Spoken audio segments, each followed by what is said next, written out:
اللهم صل على محمد وعلى آل محمد وما تأتيهم كما من آية من صليت آيات على ربهم إلا كانوا عنها معرضين وإذا قيل لهم أنفقوا مما رزقكم الله اللهم قال بارك الذين على كفروا للذين آمنوا أنطعم من لو يشاء الله أطعمه إن أنتم إلا في ضلال مبين ويقولون متى هذا الوعد إن كنتم صادقين. سلسلہ وار ہمیں درس قرآن کو چل رہا تھا سورہ یاسین.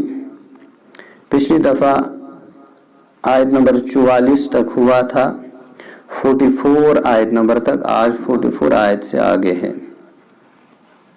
ایک مضمون چل رہا تھا. اللہ فرما رہے ہیں کہ یعنی کہ خلقت انسانیت کے لیے بہت ساری نشانیاں ہیں. ایک نشانی تو یہ بھی تھی کہ وہ ایک بڑی کشتی کو لے کر کس پہ تیرتے ہیں؟ پانی پر تیرتے ہیں, اور اس پہ ساز و سامان اپنے اولادوں کو لے کر چلتے ہیں.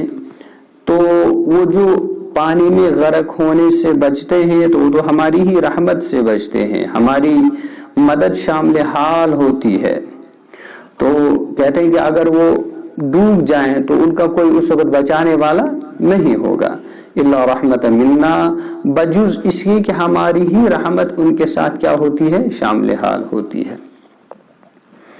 اور ان کفار مکہ یا اہل کفار سے کہا جاتا تھا, آگے اللہ رب العزت فرماتے وَإِذَا قِيلَ لَهُمُ اتَّقُوا مَا بَيْنَ أَيْدِيكُمْ وَمَا خَلْفَكُمْ, کہ جب ان کے پاس رسول اللہ صلی اللہ علیہ وسلم پیغمبروں کے ذریعے سے توحید, اللہ کے احکام سنائے جاتے تھے, بتائے جاتے تھے, تو اور ساتھ میں کہا جاتا تھا اللہ کی طرف سے, اللہ فرماتے وَإِذَا قِيلَ, جب ان سے کہا جاتا تھا اتقوا, بچو, ما بین ایدیکم, جو تمہارے آگے عذاب آنے والا ہے. اگر نہ تم احکام خداوندی کو لے لو گے, نہ مانو گے, تو لہذا ڈرو, بچو اس عذاب سے جو آگے آنے والا ہے, یعنی آخرت میں اللہ کی پکڑ تو ہوگی ہی, اور اس عذاب سے بھی. وما خلفکم, جو تمہارے پیچھے, یعنی پریزنٹلی جو دنیا میں ہے, تم سمندروں میں چلتے ہو, ہاں, تم جنگلوں ریگستانوں میں چلتے ہو, تو ہم چاہیں تو وہاں بھی آپ کو عذاب آ سکتا ہے, تم کو ڈبو سکتے ہیں, تم کو غرق کر سکتے ہیں. تو چاہے دنیاوی عذاب ہو چاہے اخروی عذاب ہو, دونوں عذاب سے بچو. لعلکم ترحمون, ڈرو, احتیاط کرو. کیوں؟ لعلکم ترحمون, تاکہ تم پر کیا کیا جائے؟ رحم کیا جائے, تم پر شفقت کی نگاہ ڈالی جائے.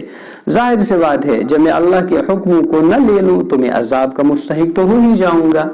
دنیا میں بھی مشکلات, غرق آب, طوفانوں کا شکار ہو جاؤں گا. تو اس کو بھی اللہ نے عذاب سے تعبیر کیا وما خلفکم, جو تمہارے پیچھے عذاب ہے, نہیں دنیا میں عذاب آ سکتا ہے, اس سے بھی بچاؤ اپنے آپ کو, اور آخرت میں جو عذاب ہے اس سے بھی بچاؤ اپنے آپ کو. تو بچانے کا ذریعہ کیا ہے؟ ہم اللہ کے حکموں کے سامنے اپنے سر کو جھکائیں, اللہ کے احکام کو ہم لے لیں, ان کو قبول کر لیں. تو اللہ فرما رہے ہیں جب تم قبول کرو گے اللہ اور اللہ کے رسول کی بات مانو گے, پھر کیا ہوگا؟ تم پر ترحمون, تم پر کیا کیا جائے گا؟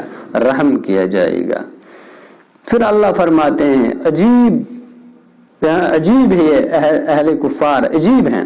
وما تأتیہم من آیت من آیات ربہم, کہتے ہیں کہ جو بھی کچھ, چاہے ایک ہی آیت ہو, آیتوں میں سے کوئی ایک آیت جب ان کے پاس آتی ہے, کوئی حکم آتا ہے, الا کانوا عنہا معرضین, یا اس سے کیا کرتے ہیں؟ سرتابی کرتے ہیں. جو بھی کوئی چھوٹی سی چھوٹی آیت یا حکم یا بڑا سا بڑا حکم آ جاتا ہے, یہ کیا کرتے ہیں؟ اس سے سرتابی کرتے ہیں. کبھی کہتے ہیں اساطیر الاولین, یہ پہلے لوگوں کی قصے کہانیاں ہیں. کبھی کہتے ہیں کہ یہ رسول پر جادو ہوا ہے, ہاں, اس پر اس نے جادو کیا ہے, یہ جادوگر ہے.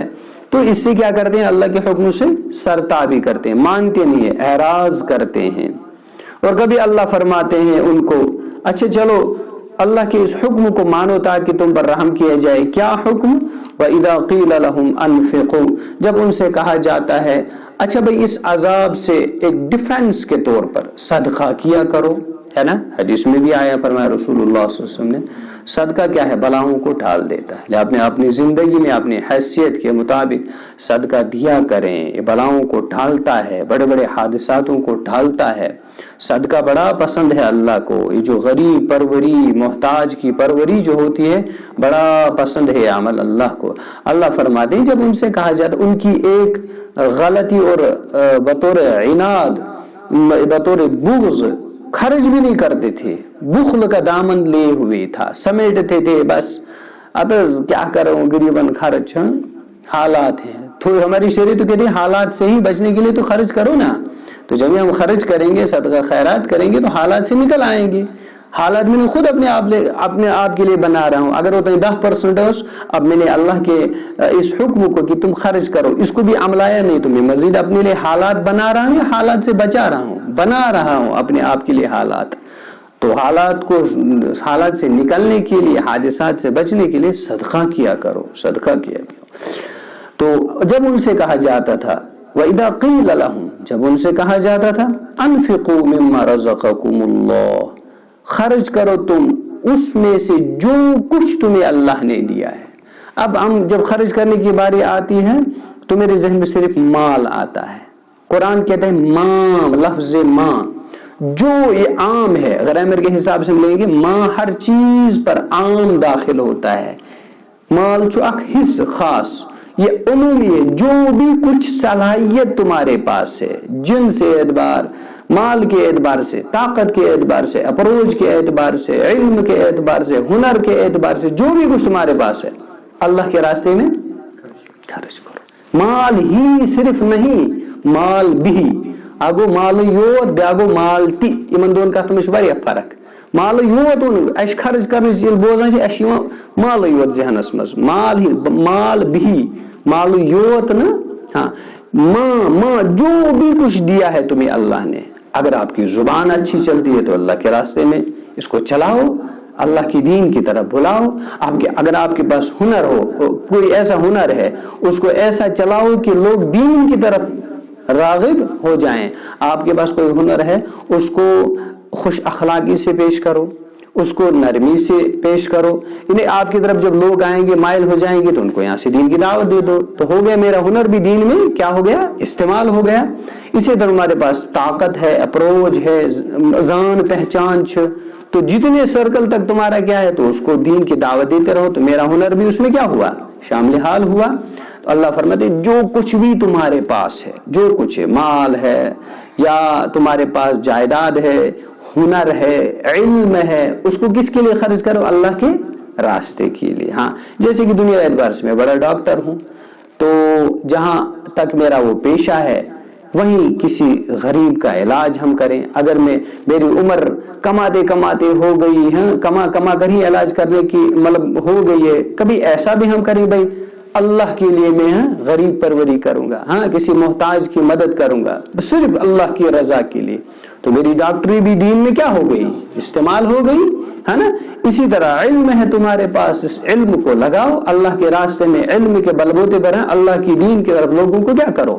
جو کچھ بھی تمہارے پاس ہے انفقو، اس کو کیا کرو؟ خرچ کرو. اب مال ہی صرف نہیں ہے، جو بھی کچھ تمہارے پاس اللہ نے تم کو کیا کیا ہے؟ عطا کیا ہے.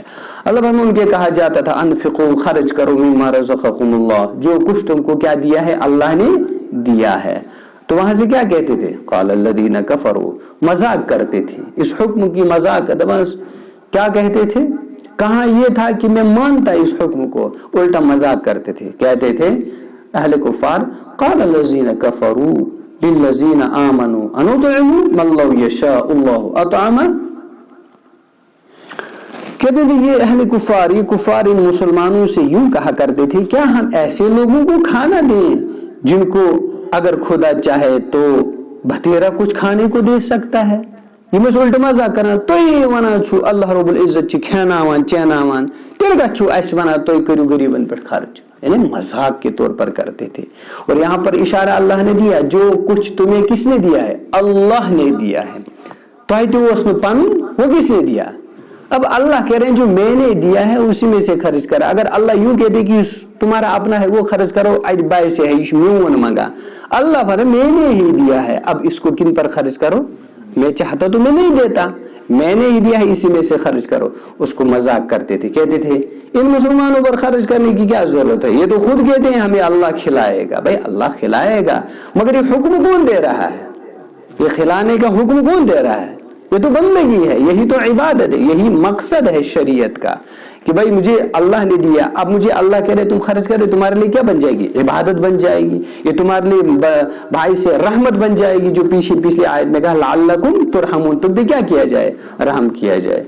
تو یہ مذاق کے طور پر کرتے تھے. کیا ہم مسلمانوں پہ خرچ کریں؟ یہ تو کہتے ہیں ہمیں اللہ کھلاتے ہیں تو اللہ ان کو ہم سے بہتر بہت کچھ دے سکتا ہے. بطور مذاق کہتے تھے یہ. ہاں اگر دوسری بات کہ سمجھ نہ آیا ہوتا تو وہ تو ایک الگ بات ہے, لیکن اللہ کہہ رہے ہیں کہ یہ کس کے اینگل سے کہہ رہے تھے؟ مذاق کے طور پر کہتے تھے. اور ان کے پر کیا خرچ کریں؟ یہ تو کہہ رہے ہیں ہمیں اللہ کھلاتے ہیں, اللہ کھلاتے ہیں. اللہ کرے حفاظت. ہمیں بھی, ہم مذاق میں بھی کہتے ہیں کسی دیندار سے کیا اللہ تعالیٰ کھانا ہے. بھائی اللہ تو ہے, وہ مسبب الاسباب ہیں, اس نے آپ کو اسباب کے طور پر استعمال کیا, آپ ہی کو استعمال کیا, تو اب یہ حکم بجا لاؤ نا, بجائے اس کی کہ میں مذاق کیا کروں. ٹھیک, اور بگسا چیز پر فخر کروں کہ اللہ نے مجھے, اور شکر کرنا چاہیے کہ اللہ نے یار مجھے اس قابل بنایا, اور کہہ رہے ہیں خرچ کرو. اگر مجھے ہی محتاج بنایا ہوتا میں کون سا چیلنج اللہ کو کر سکتا ہے نا؟ مجھے ہی فقیر بنایا ہوتا, مجھے ہاتھ پھیلانے والا بنایا ہوتا, تو اس وقت کیا میرا عالم ہوتا. اللہ ایک عزت دے رہا ہے, بھائی اچھا میں نے ہی دیا ہے, اب تم اپنے ہاتھ سے خرچ کرو. اس میں ایک عزت بھی پنہا ہے, چھپی ہوئی ہے عزت. خرچ کرنا بجائے اس کے کہ میں لے لوں, ہاتھ پھیلاؤں, بجائے اس کے دینا کیا ہے, اس میں عزت ہے. ایک تو اللہ عزت دے رہے ہیں, اور رحمت کا وعدہ فرما رہے ہیں, اور عبادت کا ثواب دے رہے ہیں, تو اس کو کیا بنا رہے ہیں ہم؟ مذاق بنا رہے ہیں. ہاں اللہ فرماتے ہیں یہ مذاق کے طور پر کہتے ہیں کہ ہم مسلمانوں پر خرچ کریں جن کو اللہ بہت کچھ دے سکتا ہے.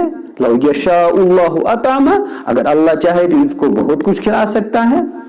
اللہ فرما رہے ان انتم الا فی ضلال مبین, یہ کھلی گمراہی میں ہے. کیا ہے؟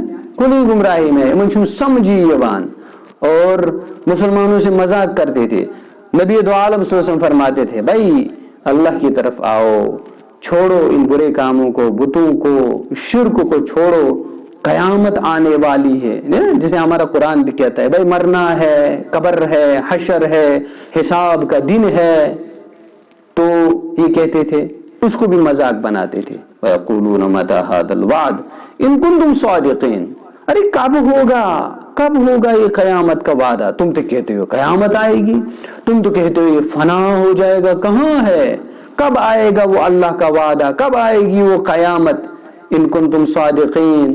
اور بیس مسلمان ہونا اگر تو کوئی زیر چھو طلبہ ہوئیو کد چھو سو وعد, مذاق کرتے تھے. اللہ فرما رہے ہیں ہاں جیسے کہ سورہ طارق میں وَأَمْهِلْهُمْ رُوَيْدًا, اللہ ان کو کیا دے رہے ہیں؟ مہلت دے رہے ہیں.